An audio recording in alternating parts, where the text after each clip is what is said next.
Good evening, Team Krulak community, and welcome back to another episode of Down the Rabbit Hole on the Russia-Ukraine War.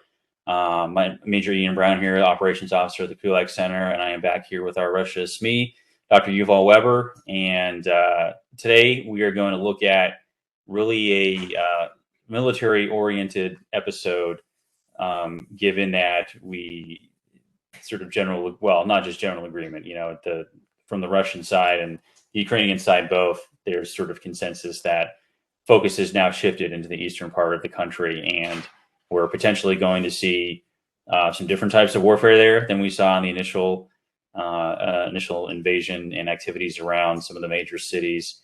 As well, in terms of the military correlation of forces between both sides, we can go into what the state of the Russian forces reconstituting there are now, as well as some very recent developments and what sort of weaponry is being made available to Ukraine to conduct their operations in the eastern part of the country, which the bar for what is being given and not given seems to be going lower and lower, if that's the right analogy, or basically like fewer things are being said no to at this point that are being asked for. So that's kind of the stuff we're going to talk about today. So Yuval, welcome back. And if you want to kind of lay out first a little bit of an overview of where this war is shifting to now and what the military situation is for the next phase here. So sure, thank you, Ian. And I do want to mention before we go into the the discussion of the military situation is that during our last episode, we discussed Maria Zakharova being intoxicated and talking about soup and how the Ukrainians were Nazis. And my only regret is that I failed to note in real time that she's referring to Ukrainians as soup Nazis. Just to give you the sense of the seriousness of the Russian Foreign Ministry, their spokesperson is drinking the pain away on the job. So part of that is I can only imagine the stress inside the halls of power in Moscow, because at this point we are entering, in effect, the second major military phase of this conflict. The first one was obviously the failed shock and awe. The Russians, from what we've seen from like their captured documents, as well as the prisoners of war who gave interviews, is that they anticipated that the invasion would be roughly something like 2 days to capture Kyiv, the capital, and then they would spend the next couple of weeks just collecting surrenders. That was one of the reasons they did not go with a more conventional approach, such as trying to destroy Ukraine's air force and air assets, based on the assumption that the Ukrainians aren't going to fight for their government, and therefore they're not going to resist. And Putin had the obvious motivation that he just wanted to take the country and hand it over to, some puppet, and perhaps a guy named Viktor Medvedchuk, who made headlines yesterday when President Volodymyr Zelensky of Ukraine put on his social media a picture of Medvedchuk wearing a Ukrainian army uniform in handcuffs. And again, if I may have a slight digression, you may have heard always this oligarch or that oligarch is close to Putin. Generally speaking, that's not true. This guy, however, actually is very close to Putin. How close? Putin is his daughter's godfather. That's the level of intimacy between the two gentlemen. And according to most Ukrainian political observers, had the war gone by Moscow's anticipations or plans, then Medvedchuk would have been appointed the president of Ukraine. And before the war, his wife escaped the country. She put out some social media stuff today asking for her husband's release. I don't know if that's going to be very successful, but he escaped from house arrest several days into the war, spent a month plus on the run, and showed up yesterday in handcuffs. So his day did not end well. But nevertheless, phase one, failure. Phase two, in a sense, was the political recalculation. The Ukrainians wanted basically to knock the Russians off their land, and the Russians had to figure out, if we can't take Kyiv, if we can't take Chernihiv, if we can't take all these areas of northern Ukraine, then why are we here in Ukraine? And the Russians said, in fact, our true objective was to basically defend the people of Donbass, specifically Donetsk and Luhansk People's Republics, protect that area, protect the people there, all the stuff where we pretended to invade an entire city, entire capital. That was just a distraction. Our real objective is Donbass. Okay. That recalculation took several weeks. And now over the past week or two, they have started to mass the forces in the eastern part of Ukraine for an assault on the existing Ukrainian forces there. And this is really, in a larger sense, going to be the last major phase for a while of this war. Because in effect, the Russians are taking everything that is left from phase one of the conflict and putting it right back into the fight. They are also taking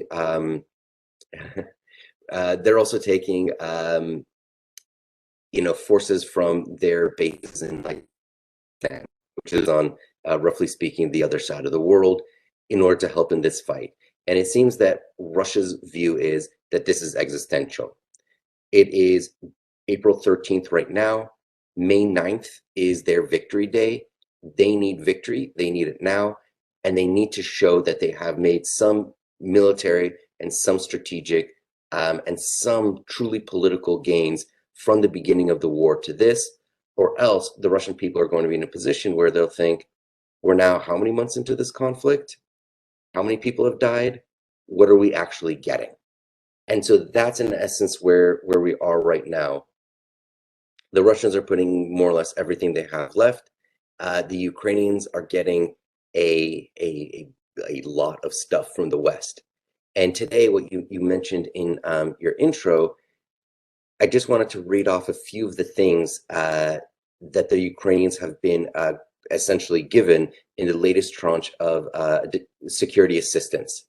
And this is on top of, what has now been, roughly speaking, $2.4 billion of military aid since the beginning of this conflict. This is an arming of a military that I can't recall off the top of my head. Obviously, lots of countries get a lot of military equipment, but usually over years. This is a lot of stuff in a really short amount of time. So obviously there's anti-personnel munitions, explosives, optics, body armor, medical equipment, chemical, biological, radiological, nuclear protective equipment, unmanned coastal defense vessels, and where we now start to get to things that have not been in previous security assistance tranches. And these include 155 millimeter howitzers. And so again, that means that they are putting together really big things. 40,000 artillery rounds. So this is the first time that artillery has been given to the Ukrainians. There's counter-artillery radars, there's air surveillance systems, there's hundreds more of these switchblade unmanned aerial systems, meaning sort of these loitering munitions, javelin missiles, other anti-armor systems, and now we're getting to 200 armored personnel carriers, 100 armored high-mobility multi-purpose wheeled vehicles. The Germans, the Czechs, the Slovaks have also given howitzers, have also given tanks, have also given infantry fighting vehicles. But one thing that I wanted to ask you is, given your expertise in being a helicopter pilot, the United States is also giving 11 Mi-17 helicopters. They were previously earmarked for the Afghan Air Force, which is no longer going to be receiving that. So that's going to the Ukrainians. So Major Ian Brown, what is your military occupational specialty? What do you know how to do that very few others know how to do? Well, I would say there are some good number who do know how to do it, but my occupational specialty has been as a 7566 CH-53 assault support pilot, and the helicopters that you just mentioned. So let me back up. So that's for moving troops and cargo around the battlefield. in large numbers. So the helicopters that were just given to Ukraine, the ones as you mentioned, were earmarked for Afghanistan. One of the things they can do is carry troops and cargo relatively quickly around the battlefield. So let me sort of understand. So in essence, when we're starting to get to the point that really one of the last things left in terms of the latter escalation of like lethality that the United States and its partners are giving to Ukraine. At the very beginning of this conflict, the President Biden said that no US troops, no NATO troops will be going into the fight. Okay, understood. But he didn't say that there was a limit on what would be the actual equipment, the materiel that's going into the fight. And so it started with, rifles, body armor, things of this nature. And now we're getting higher and higher stuff. So the point that or I guess the question that I have for you is, what is all this stuff used for when you put it all together? What is the point of having these infantry fighting vehicles? What is the point of having these helicopters that move troops and cargo?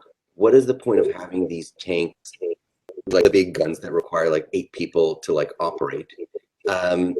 What is the point of all this stuff? Like, what is a combined arms maneuver, and how does it work? Yeah. So I think the laundry list, and I pulled it up on my phone just so I have it in front of me as well. Is I think it's a fairly clear marker, at least to me, that we're about ready to to help the Ukrainians. Like we've sort of up to this point, we've tried to help them hold the line, right? Like make it very costly for Russian troops to advance in whatever terrain there are. And you look at all of the wrecked vehicle hulks and tank hulks and the occasional aircraft shoot down. That seems to have been fairly successful. But as we sort of know, we've talked about in past episodes, it's I think it was yesterday Putin, in front of his giant missile rocket, said that sort of a peace deal was off the table. And as we talk more about the atrocities that are coming uncovered in all the areas Russia occupied, that it seems pretty unlikely Ukraine could settle for anything less than retaking the territory that they've lost. Because every day that they don't do that is a day where you might have more of the crimes against humanity that you saw in Bucha, or the sheer misery that must be Mariupol right now.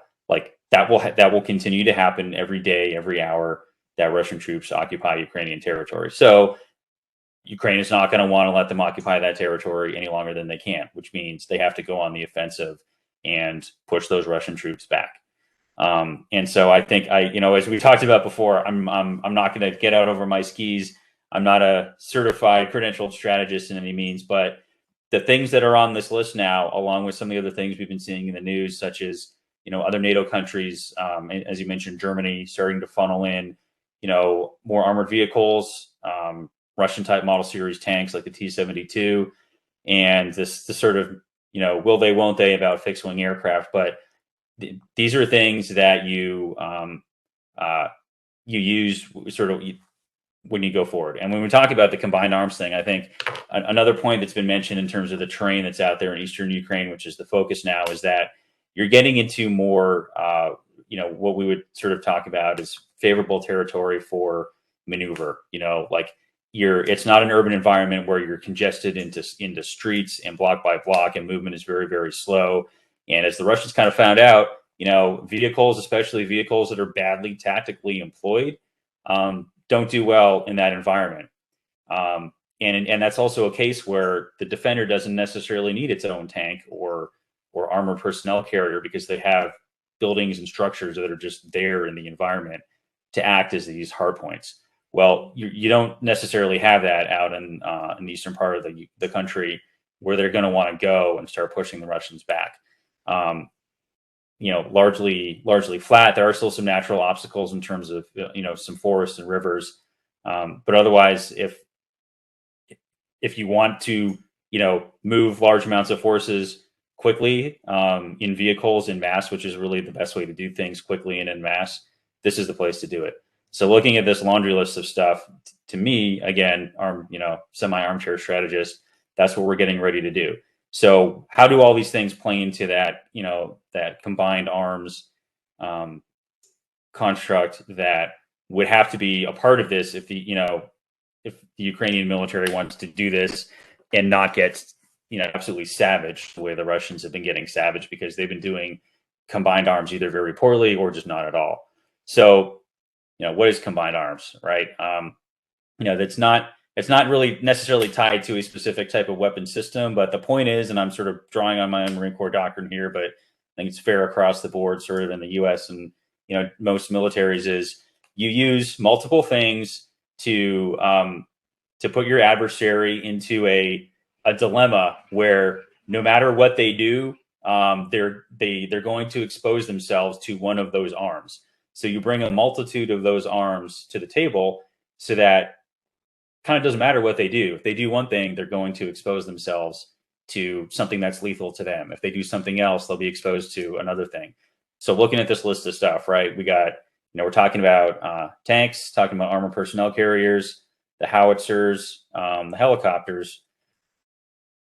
So as Ukrainian forces are going forward, that sort of that flat open country, you don't want your infantry running around, on their two legs, totally unprotected. They will be exposed to enemy, everything from small arms to artillery. So that's why you put them into armored personnel carriers. But armored personnel carriers are not very thickly armored. So you're not going to put them right at the front line, but to sort of create that hole where those armored personnel carriers and the infantry can go through, that's what you use your tanks for. They're big, they're heavy, they're very well armored, they have a lot of firepower. They can handle that small arms, and they can handle, really anything except a sort of a, direct artillery shot to them. They can withstand that, and they can drive through, where your enemy infantry are entrenched. But we've also seen tanks are very vulnerable to, to enemy infantry with anti-tank weapons. So that's where that's where your artillery comes in, right? You drop the artillery because that forces infantry, if they're not, they got to find a place to hunker down, to stay protected, whether that's a bunker or some other sort of armor, personnel thing to protect themselves. And as long as they're hunkered down, they're not delivering effective fires against your tanks or your own infantry. And so you bring all those things together, and then the idea is, it's almost, in the Marine Corps, we sort of talk about it as this orchestra, right? Where you bring all those things and you organize them and you layer them on at the same time, so that there's no pause, there's no gap where the infantry can pop up and deliver, an anti-tank shot without being exposed to artillery fires, or without being exposed to tank fire, or without being exposed to aviation delivered fires. And that's kind of where the, your counter artillery and your air surveillance stuff comes in. That's all to stop the enemy, finding the things the enemy can do to do combined arms to you, to help neutralize those, so that you can more effectively conduct combined arms on them. And I guess kind of the last piece, it's not on the list, but in all the talk about using fixed wing aircraft, I want to, whether they were a good weapon or not in the opening weeks of the war, that ship has kind of sailed at this point now, right? But aviation, air-based delivered fires are another part of that combined arms package, which can be extremely effective, because they can give you some standoffs, so they can hit things on the ground while sort of keeping safe themselves to a certain point. But they can also they have really great mobility around the battlefield too. So you can go and hit many targets in different places, to create more opportunities, more of those gaps for your own troops to sort of go through. And this is why this whole laundry list here is, these are all things for your people going out and getting stuff, right? You can use all of these things, defensively as well. In fact, a combined arms defense is, if you have good combined arms tactics and materials, it's a great way to sort of offset strictly manpower, because a good combined arms defense can just create a really nasty zone of death in front of you, where you, and being, defenders usually have an advantage anyway, because the attacker has to expose themselves to come. So now we're flipping the script here, basically, to reduce that hazard to the Ukrainian forces now, because if they're the attacker, they're going to be risking more of their own troops. Combined arms helps you offset that risk to the troops on the ground by creating new sort of layered zones of death where you want them to go, so they can go through with fewer losses, consolidate, and then continue that going forward. So I'll pause there. That was my TED talk on combined arms here. That was great, and I think what you were able to basically explain and then distinguish is why, when the story of like, was Poland going to give up its fixed wing aircraft, it has some convoluted thing where, one, they weren't going to give up the fixed winged aircraft, these MiGs, without getting direct like for like replacement with F-15s or F-16s, and they wanted to first give it to the United States for the US to deliver. What we've heard in the last couple of days, President Biden and DoD strategy about putting these military equipment, or this material, into the field, not basically all at once, and not things that sound cool or feel good, but in essence providing the things that allow the Ukrainians to basically go up the ladder of escalation themselves. Because in the first phase of the war, there was a lot of Russians everywhere. This phase of the war, there's going to be a lot of Russians in a relatively constricted amount of space. And this might be the place where these helicopters, these fighter jets, all the different sort of aviation tools essentially can help provide the cover to the artillery, to the tanks, to the other things that we've been mentioning. And so this, in effect, is providing, just like all good supply chains, the things that you need just in time. And that might be, in essence, how we can identify or sort of like figure out what might be the Ukrainian response. Now, in my first rambling response to your question, we know from the Russian side, because as President Putin brought his buddy, Alexander Lukashenko, all the way to the Vostochny Cosmodrome, many hours flight away from Moscow. Why'd they go to a Cosmodrome? The Cosmodrome is, in fact, like Kennedy Space Center. It's something that reflects not Russia, the Soviet Union's great scientific heritage and great military potential, by going to a place that's associated with the pride of the past. And to the moon, which I understand he's doing a bit, and I appreciate his commitment to the bit. But he also talked about the human rights abuses, the crimes against humanity, the destruction of civilian population at Bucha as a provocation done by the Ukrainians, and that's the reason that peace negotiations are not working, and that's the reason that there cannot be any ceasefire. And in his justifications for why he went in, it was all, if I didn't go in, it would have been even worse. So this sort of, I had to do it, I had no other option. So we can tell that in the political pressures and the economic pressures on Putin, he has the country bolted down. The military is in place. They're throwing everything there, because if victory doesn't come, even Putin will have questions placed upon him. Where is the bottom of this? And so we can, on the other side, the Ukrainians want to be in the position to ask that question. Can the Russians actually win a conventional war? And we can see from basically the supporters of Ukraine is that they're giving the Ukrainians, in effect, everything that is, I don't know if everything that they need, certainly not everything that they want, but giving Ukraine the ability to keep this fight going. And that's where we can think about, how long will this battle last? How long will this fight last? This might be the most violent thing on this. Certainly, I would imagine this is going to be the most violent phase of any conflict in Europe since World War II. Probably, like, we're going to, once this is all said and done, this is going to be the most deadly conflict in Europe since World War II. This is going to be crazy, because this might be perhaps the last tank battle that might occur for forever. Who knows? How many more tank battles are we going to see? But we're certainly about to see one. And so in that regard, one of the things that we can see and one of the things that we can look out for is, will the violence that is about to happen compel other states to provide more tanks, more helicopters, more fighter jets, and really see the fight all the way to the end? Will we also see an oil embargo in placed upon Russian oil in the coming weeks as well, as an additional way to minimize Russia's fighting ability?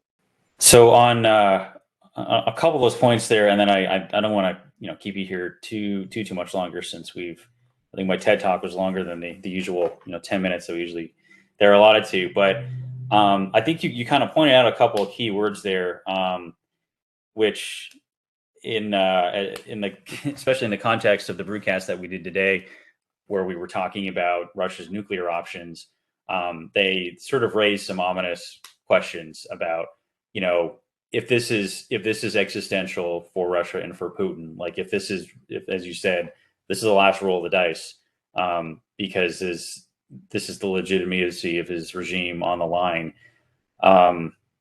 and oil embargo too as well, right? I guess maybe you could mention what you think the likelihood of that happening here is, because that would be depending on the country, that'd be a fairly existential decision as well.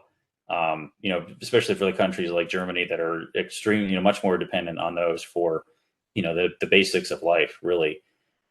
But that's an existential decision. But if we have all these potentially existential decisions, at least from the perspective of one side on the table, if Putin decides he can't win a conventional war in eastern Ukraine, with all of these resources flowing in against him, does he decide to go unconventional?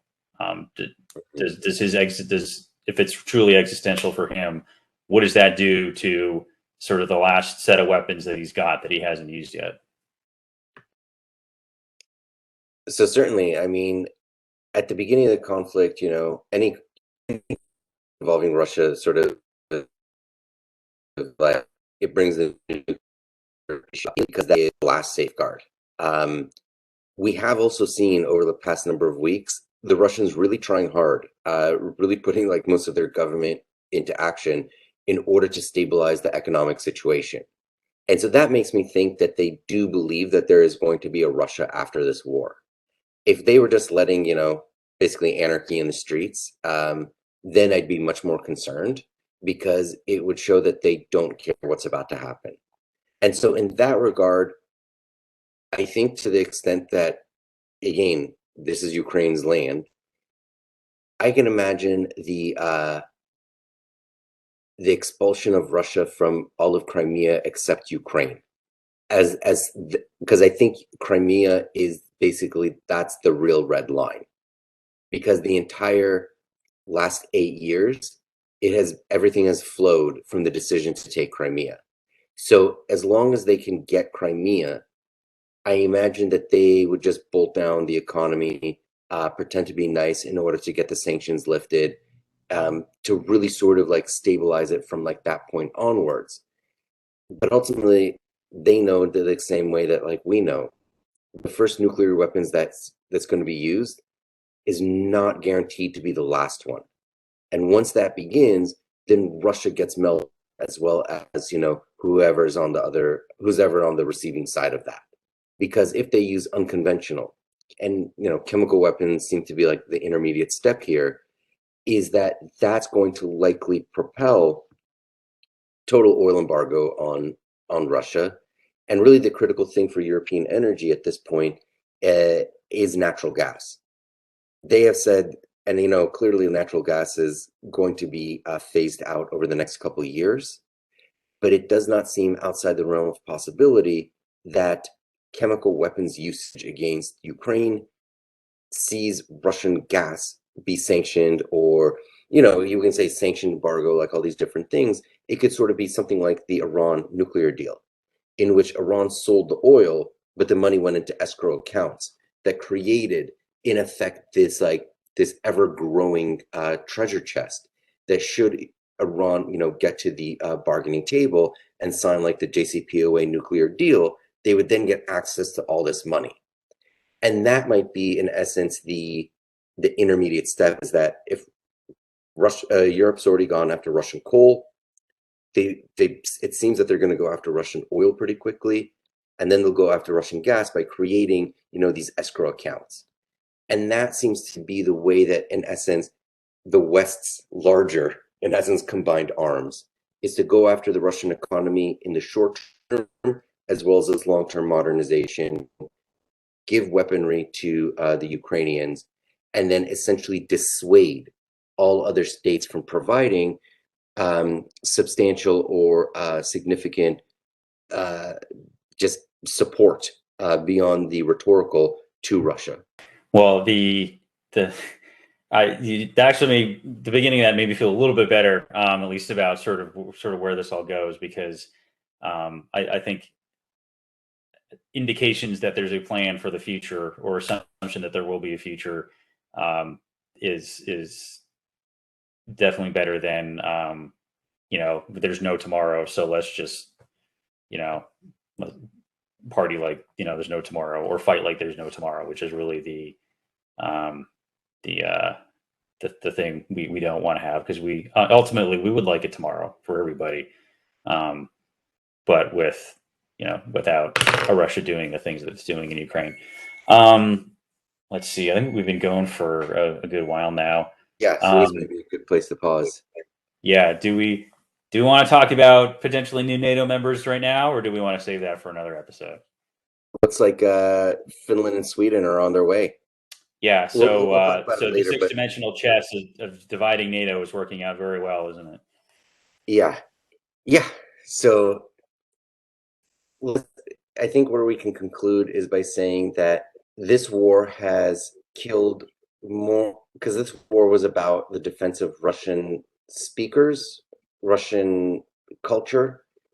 So where we can get this is this has killed more Russian people since any time since the end of World War II, like Russian speaking people. Yeah.